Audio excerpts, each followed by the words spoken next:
It's one of the most important elections in D93's history. We're not making threats. We're looking and saying, if we don't have these dollars, we have to make cuts, and these are the areas we can cut. And so we're not trying to create fear among our population or trying to force people to vote.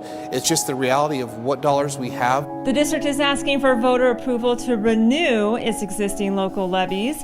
If they fail, drastic changes could be coming to D93 when school starts up again next fall. In the next few minutes, we'll tell you everything you need to know to make an informed decision when you vote in the May 18th election. Hello and welcome to a special edition of D93 News presented by the Farm Bureau Federation, Bonneville County.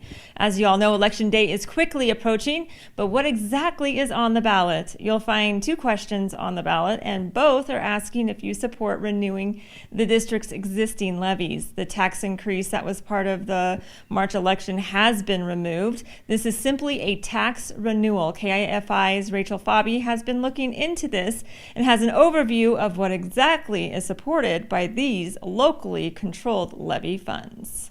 One of the two levies on the ballot May 18th is a plant facilities levy for $2.8 million. The other, a supplemental levy for $5.8 million. We need the levy to pass. It pays for all of our plant facility things, to fix up our schools, to maintain our grounds. The supplemental is supplemental for helping with teacher salary, helping with our classified staff, with our bus drivers. They're helping with all of our sports programs. State law requires us to go out to our voters every 2 years to keep that supplemental levy. 4 years ago, our voters approved us increasing it to $5.8 million. And so that's what we'll be asking our voters to do again on May 18th, is to renew that same amount, $5.8 million.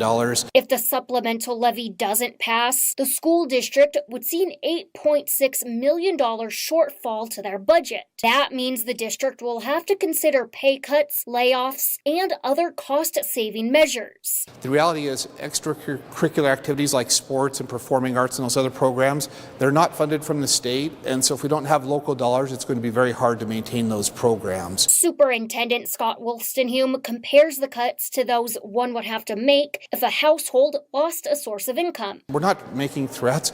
We're looking and saying, if we don't have these dollars, we have to make cuts, and these are the areas we can cut. And so we're not trying to create fear among our population or trying to force people to vote. It's just the reality of what dollars we have. He has one final thought for voters. To me, I think great schools make great communities, and it's not just about the education that happens here, but it's about the quality of education that we have. It's about the workforce that we're able to provide.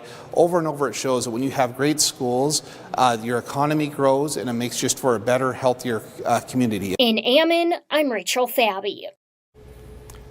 Dr. Wolstenhume also says the tax rate will not go up due to so much growth within the district. You can find more of the superintendent's comments and explanations on our website at news3now.com. 4 years ago, music and PE were brought back to D93 when voters approved an increase to the supplemental levy. For the past few weeks, we have been taking a closer look at these programs to get a feel for their value here in the district. This week, we visited the music and PE paras at Fairview Elementary. There are two walls at Fairview Elementary with quotes from students talking about why they love PE and music in their school.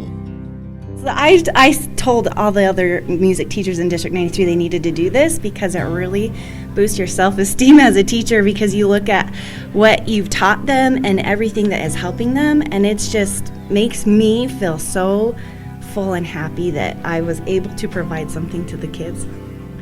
Yeah, I left out a bunch of the personal ones in there, but there was a lot of things that said, like, because I love my PE teacher, but but it does make you feel good. But I think the biggest thing about these is that the things that they say that it helps them in everyday life. You know, like it says, well, there's one that I love that says it helps keep me from being lazy. That one was You feel like you're making a difference. Exactly. How so? I don't know. I just see the things where it says it helps me calm down or it helps me express myself. And a few of them said that music is where I belong. And I just feel like, how can we not let something so important be there for the kids? you know. Amy says the PE instruction the students are receiving has come a long way through the years. We work on actual skills that help them with the coordination and with all other kinds of things in their life.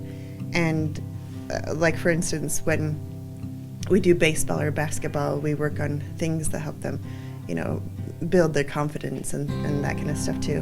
Both Amy and Rose say their programs have a real positive impact on learning. And it's really great because they are able to get that energy out as well as get the coordination and that kind of stuff, but then they can they do better in school. Their brains get moving and that kind of stuff too when they get the physical activity as well, and it makes a huge difference in their lives. I think when they don't have the PE, they end up dragging through the day. They've actually had lots of studies done where when they are doing music, it connects the different tracks in your brain. So it helps you to be able to think through traditional learning classes in a different way, and it helps connect all those different pathways in your brain. Now, Superintendent Wolstenholme has made it very clear that these programs will likely be cut if the supplemental levy fails on May 18th because their funding is directly tied to the supplemental levy. Now, early voting is happening right now. It's quick and easy, and it's a service the county elections office likes to provide. And we are still also able to accept requests for mail absentees, and we send those out daily. They can also request it online at idahovotes.gov for the absentees to be mailed to them. Like if somebody just moved to the area, can they register to vote? What's that process? Yes. Right now, we're in closed registration, so they would need to bring a picture identification and proof of their residence. Usually a driver's license covers it all. Early voting closes Friday, May 14th, so early voting. Yeah.